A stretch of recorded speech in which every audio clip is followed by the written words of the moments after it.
عامر لیاقت کی موت کی اصل وجہ سامنے آ گئی۔ آخر ان کی موت کا ذمہ دار کون ہے؟ ان کا بیٹا کیوں زار قطار روتا رہا؟ جاننے کے لیے ویڈیو پوری دیکھیں۔ بسم اللہ الرحمن الرحیم۔ السلام علیکم۔ ایزی ریویوز کے ساتھ میں ہوں ارم ظہیر۔ عامر لیاقت حسین ملک کے مایہ ناز scholar, reporter, politician, columnist, television host, entertainer, content creator, کھانا بنانے کے ماہر، انٹرویور، سوشل ایکٹیوسٹ، نیز کون سا شعبہ تھا جس میں عامر لیاقت نے اپنا لوہا نہ منوایا ہو؟ وہ دینی پروگرام کرنے کی وجہ سے بہت فیمس تھے۔ لوگوں نے بھی دل کھول کر ان کو محبت اور عزت دی۔ عامر لیاقت کافی عرصے سے اپنی شادیوں کی وجہ سے ڈپریشن کا شکار تھے۔ بشرا سے ڈائیورس، پھر طوبیٰ سے شادی پر ان کو کافی تنقید کا نشانہ بنایا گیا۔ رہی صحیح کسر طوبیٰ سے ڈائیورس کے بعد دانیہ شاہ نے پوری کر دی، کیونکہ دانیہ عامر لیاقت سے عمر میں بہت چھوٹی تھی۔ لیکن عامر لیاقت کی تیسری شادی دانیہ سے بھی زیادہ دیر نہ چل سکی۔ اس کی اصل وجہ دانیہ کے متضاد بیانات تھے، جس کی وجہ سے عامر لیاقت مزید ڈپریشن اور بدنامی میں دھنستے چلے گئے۔ دانیہ اور عامر لیاقت کی شادی سے متعلق میں پہلے ہی ایک ویڈیو بنا چکی ہوں، جس کا لنک میں ڈسکرپشن میں دے رہی ہوں۔ دانیہ سے عامر لیاقت کی شادی 3 مہینے بھی نہ چل سکی۔ اس کی اہم وجہ دانیہ کی عامر لیاقت پر انتہائی سنگین اور بیہودہ الزامات لگانا تھے، جس میں دانیہ کا کہنا تھا کہ عامر لیاقت چاہتا تھا کہ وہ اس کے ساتھ نیوڈ ویڈیوز بنا کر اس سے پیسے کمائے۔ اس کے علاوہ دانیہ نے بیڈ روم کی پرائیویٹ ویڈیوز بھی سوشل میڈیا پر شیئر کر دی، جو کہ حد سے گری ہوئی اور غیر اخلاقی حرکت تھی۔ واضح رہے کہ دانیہ کا تعلق بھی کسی امیر گھرانے سے نہیں بلکہ غریب خاندان سے تھا، جس کی عامر لیاقت سے شادی کرتے ہی والے نیارے ہو گئے تھے۔ وہ کیا کہتے ہیں، بدنام نہ ہوں گے تو نام نہ ہوگا۔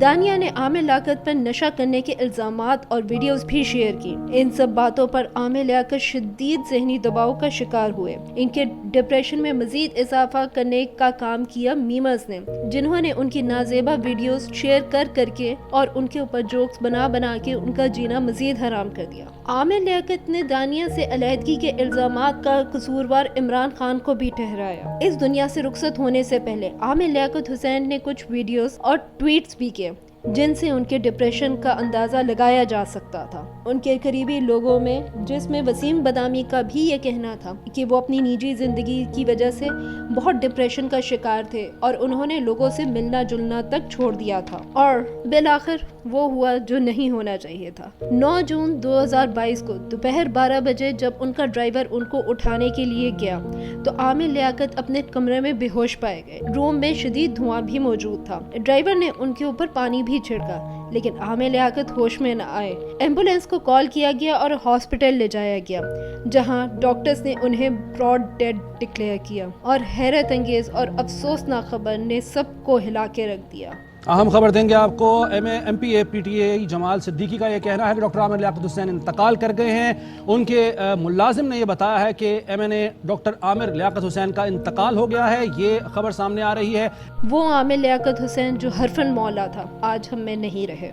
اس خبر نے لوگوں کے درمیان بہت سے سوالات اٹھا دیے۔ وہ عامر لیاقت حسین جو انٹرٹینمنٹ کی دنیا کا بادشاہ تھا، آج دنیا اس کے لیے دکھی ہے۔ وہ جس کی رمضان میں ایک حرکت کو دنیا وائرل کر دیا کرتی تھی، وہ کہتا تھا کہ میرے جانے کے بعد تم کس کو ستاؤ گے، شاید سچ ہی کہتا تھا۔ اب دانیہ، جس نے پہلے الزامات کی بوچھار کر دی اور خلا کے لیے اپیل کرنے کا دعویٰ کیا، عامر لیاقت کی وفات کے بعد کہتی ہے کہ عامر لیاقت حسین کے مینیجر نے اس سے صلح کے لیے رابطہ کیا تھا، جس پر دانیہ رضامند تھی اور کچھ عرصے میں ان کی صلح متوقع تھی۔ اس لحاظ سے وہ عامر لیاقت کی اب بھی بیوی تھی، جس حیثیت سے اب وہ اس کی بیوہ ہیں۔ اب یہ معاملہ مزید الجھ گیا ہے۔ کیا یہ natural death, high depression, drugs overdose یا مرڈر ہے؟ اس بات کا پتہ تب لگایا جا سکتا تھا اگر عامر لیاقت حسین کے بچے ان کا پوسٹ مارٹم کرنے کی اجازت دے دیتے، لیکن انہوں نے اس بات کی اجازت نہیں دی، اور 10 جون 2022 کو ان کی نماز جنازہ پڑھا کر ان کو آبائی قبرستان میں دفنا دیا گیا۔ وہ عامر لیاقت حسین جس نے میں تو پنجتن کا غلام ہوں پڑھ کر کئی آنکھیں اشک بار کی تھی، جس نے پہلی بار شیعہ اور سنی مولویوں کو ایک ساتھ ایک پلیٹ فارم پر اکٹھے بٹھایا تھا، جس نے ڈیبیٹ کمپٹیشن کی بنیاد رکھی، جس نے گیم شوز کی بنیاد رکھی، جس نے رمضان ٹرانسمیشن کی بنیاد رکھی۔ آج جتنے مرضی لوگ ان کو کاپی کر لیں، لیکن وہ پائنیئر تھے، اور ہم عوام کو بھی چاہیے کہ ہم ان کو اسی الفاظ میں یاد رکھیں، نہ کہ ان کی غلطیوں کو یاد کر کے ان کو بدنام کیا جائے۔ اس موقع پر مختلف سیلیبریٹیز اور پولیٹیشنز نے بھی اپنے دکھ اور غم کا اظہار کیا۔ عمران خان کا کہنا تھا "Saddened to learn of the passing of our MNA Aamir Liaquat. My condolences and prayers go to his family." Sharmila Farooqui کا کہنا تھا "I did disagree with some of his TV traits, though I am no one comment or judge his personal life. My last interaction with Amir Bhai was in his Ramzan transmission in 2021. I was a bit reluctant and hesitant to do the show, but eventually decided to go ahead with it. Not to mention, it was one of the best shows. He was extremely courteous and respectful. The morning the news of his death came as a shock. I pray to Allah to grant him maghfirat and give sabr to the bereaved family." Farhan سعید کا کہنا تھا "So sad to hear about the demise of Aamir Liaquat. اللہ ان کی مغفرت فرمائے. آمین. انا للہ و انا الیہ راجعون." میر اپنے میمز پہ تنقید کرتے ہوئے کہا "Step 1 Make memes on people. Step 2 خود خدا بن کے ان کے گناہوں کی سزا انہیں دو. Step 3 جب اس دنیا سے چلے جائیں تو sympathetic post لگاؤ. And repeat, who is going to put an end to this aimless trolling?" سید بلال کتب نے کہا "انا للہ و انا الیہ راجعون. May Allah rest him in eternal peace and grant him Jannah." Saboor علی کا کہنا تھا "چلتا ہوں اس اپنے پن کے ساتھ کہ اپنا بہت خیال رکھیے گا. اللہ حافظ." عامر لیاقت کی پہلی سابقہ بیوی سیدہ بشریٰ اقبال انا للہ و انا الیہ راجعون. میرے سابقہ شوہر لیاقت حسین قضائے الہی سے انتقال کر گئے. ان کی نماز جنازہ 10 جون بعد نماز جمعہ 2 بجے جامع مسجد عبداللہ شاہ غازی کلفٹن پر ادا کی جائے گی اور وہیں مزار کے احاطے میں ان کی تدفین کی جائے گی. مرحوم کے دونوں وارثین احمد عامر اور دعا عامر نے ان کا پوسٹ مارٹم کروانے سے انکار کر دیا ہے اور ان کی خواہش کے مطابق مرحوم کو عزت و احترام کے ساتھ ان کی آخری آرام گاہ تک لے جایا جائے گا.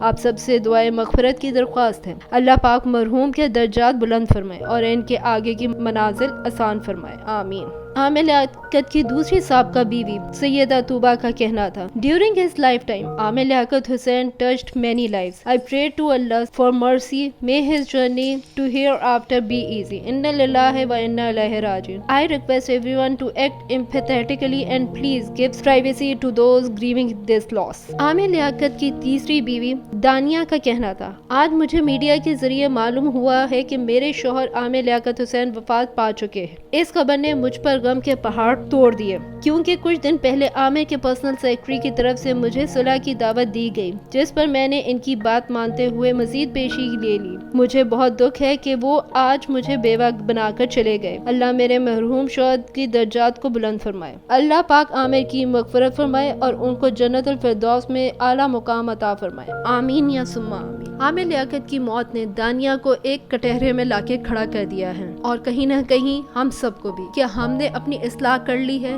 کیا ہم نے ان کی وفات سے کچھ سیکھا ہے یا ہم ابھی تک وہیں کھڑے ہیں؟ ان سوالات کا جواب چاہے تو کمنٹ سیکشن میں نہ دیں لیکن ایک بار اپنے آپ سے ضرور پوچھئے گا کہ ان کی موت کی اصل وجہ آخر تھا کون؟ کیا عامر لیاقت کی خود کی ضد یا پھر ہم سب؟ میں ملوں گی آپ سے اگلی ویڈیو میں. تب تک اپنا بہت خیال رکھیے گا. اللہ حافظ.